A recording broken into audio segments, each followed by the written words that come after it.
नमस्कार। आज हम पाठ 15 पढ़ेंगे जिसका नाम है सरोजनी नायडू।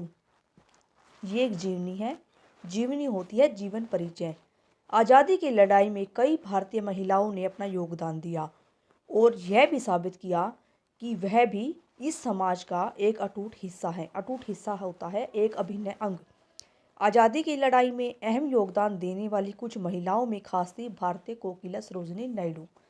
अब सरोजनी नायडू को भारत कोकिला क्यों कहते थे, इसके बारे में हम आगे पढ़ेंगे। सरोजनी नायडू भारत की एक प्रसिद्ध कवयित्री और एक सर्वोत्तम राष्ट्रीय नेताओं में से एक थी। भारतीय स्वतंत्रता संग्राम में वह हमेशा आगे रही और गांधी जी के साथ नजर आई। अपने मधुर स्वर में अपनी कविताओं का पाठ करने के कारण सरोजनी नायडू को भारत की कोकिला कहा जाता था। सरोजनी नायडू का जन्म 13 फरवरी 1879 को हैदराबाद में हुआ और इनके पिताजी का नाम अघोरनाथ चट्टोपाध्याय था, जो कि एक रसायन वैज्ञानिक थे। वह चाहते थे कि उनकी पुत्री भी एक वैज्ञानिक बने, लेकिन ऐसा हो न सका। सरोजनी नायडू को कविताओं से प्रेम था और वह इस प्रेम को कभी त्याग न सकी। इसकी माता का नाम था वरदा सुंदरी था और सरोजनी नायडू ने मात्र 13 वर्ष की आयु में ही 1300 पदों की झील की रानी कविता और 2000 पंक्तियों का एक नाटक लिखकर अंग्रेजी भाषा पर अपनी पकड़ का नमूना पेश किया।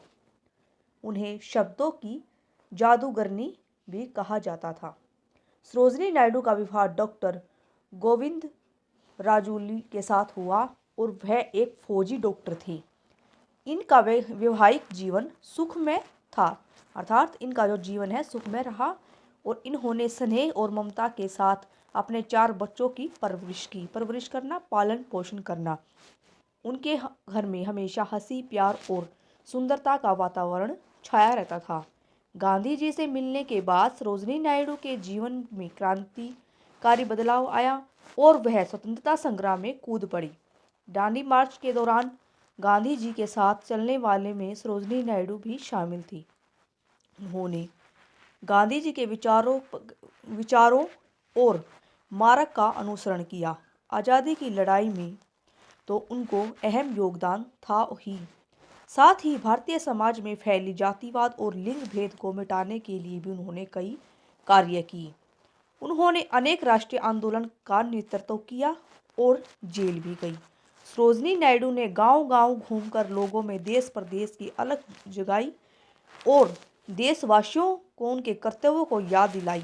स्वतंत्रता मिलने पर इन्हें उत्तर प्रदेश के राज्यपाल पद सौंपा गया। इन्होंने पूरी निष्ठा के साथ अपना दायित्व पूरा किया। 2 मार्च 1949 को इस महान नेत्री का लखनऊ में देहांत हो गया। देहांत होना, मृत्यु को प्राप्त हो जाना। इस दिन हमारे देश ने एक प्रसिद्ध कोकिला को खो दिया, परंतु उनके मधुर तराने आज भी हमारे दिलों में देशभक्ति की भावना का संचार करते हैं। आपका ये पाठ पूरा हो गया है, इसको पढ़ें। Okay, thank you.